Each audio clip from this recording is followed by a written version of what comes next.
हमारी आने वाली पीढ़ियां कमजोर पैदा ना हो, इसलिए भी हमें गांव-गांव किसानों को समझाना होगा कि यूरिया का उपयोग कम करें।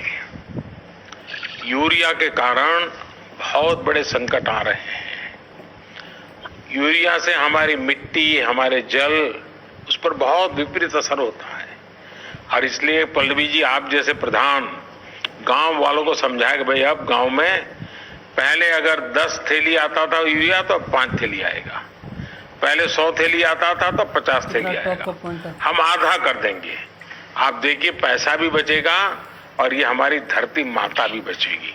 तो मैं चाहूंगा कि जब पंजाब के किसानों से बात हो रही है और पल्लवी जैसे प्रधान से बात हो रही है, तो मुझे पक्का विश्वास है कि आप ये काम करोगी और मेरी तरफ से आपको बहुत बधाई, बहुत शुभकामनाएं। आइए हम महाराष्ट्र चलते हैं। भोले भाले किसान अधिक उत्पादन के लालच में फंसकर रासायनिक खाद व कीटनाशकों का प्रयोग करने लगे। बैलों की जगह ट्रैक्टर से जुताई होने लगी। शुरुआत में कम रासायनिक खादों के प्रयोग से अधिक उत्पादन हुआ। धीरे धीरे रासायनिक खादों के प्रयोग के कारण भूमि की उर्वरा शक्ति क्षीण होने लगी, जिसकी वजह से उत्पादन घटने लगा तथा फसलें कमजोर होने लगी। फसलों के कमजोर होने के कारण उनमें रोग व कीट लगने लगे। रोग व कीटों से फसल की सुरक्षा के लिए और अधिक कीटनाशकों का प्रयोग होने लगा। एक तरफ ज्यादा उत्पादन के लिए अधिक रासायनिक खादों का प्रयोग होने लगा, वहीं दूसरी तरफ फसलों को रोग व कीटों से बचाने के लिए अधिक विषाक्त कीटनाशकों का प्रयोग बढ़ गया, जिसके कारण उत्पादन लागत बढ़ी और किसान को लाभ कम होने लगा, बल्कि छोटे किसान कर्ज में डूबने लगे। धीरे धीरे भूमि की उर्वरा शक्ति क्षीण होने से भूमि बंजर होने लगी। रासायनिक खाद व कीटनाशकों के कारण खाद्यान्न भी विषाक्त हो गए तथा जलवायु भी प्रदूषित हो गई, जिसके कारण मानव, पशु पक्षियों के स्वास्थ्य पर प्रतिकूल प्रभाव पड़ा, जिसका परिणाम आपके सामने है। मानव स्वास्थ्य पर रासायनिक खादों के पड़ने वाले प्रभाव को आप ऐसे समझें।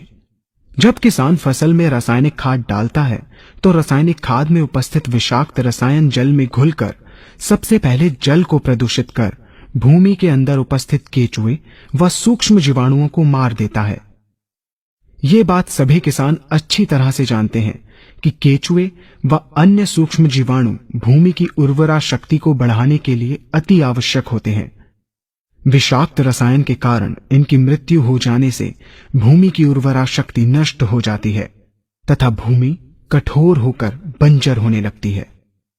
रासायनिक खादों के विषाक्त रसायन पानी के माध्यम से अन्य खनिजों के साथ फसल के अंदर पहुंचकर फसलों को विषाक्त बना देते हैं।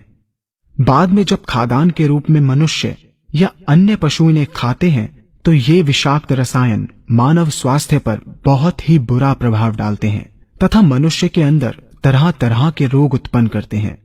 जब हम जैविक खाद का प्रयोग भूमि पर करते हैं तो जैविक खाद पानी में मिलकर पानी को प्रदूषित नहीं करती। जैविक खाद भूमि के अंदर उपस्थित उर्वरा शक्ति को बढ़ाने वाले जीवाणु तथा केचुओं की संख्या को तीव्रता से बढ़ाती है, जिससे भूमि की उर्वरा शक्ति बढ़ती है तथा भूमि छिद्र युक्त एवं भुरभुरी हो जाती है, जिससे वायु और प्रकाश भूमि के अंदर गहराई तक प्रवेश करते हैं, जिसके कारण भूमि में तापमान एवं आर्द्रता का संतुलन बना रहता है और फसलें मजबूत होती हैं। जैविक खाद में विद्यमान तत्व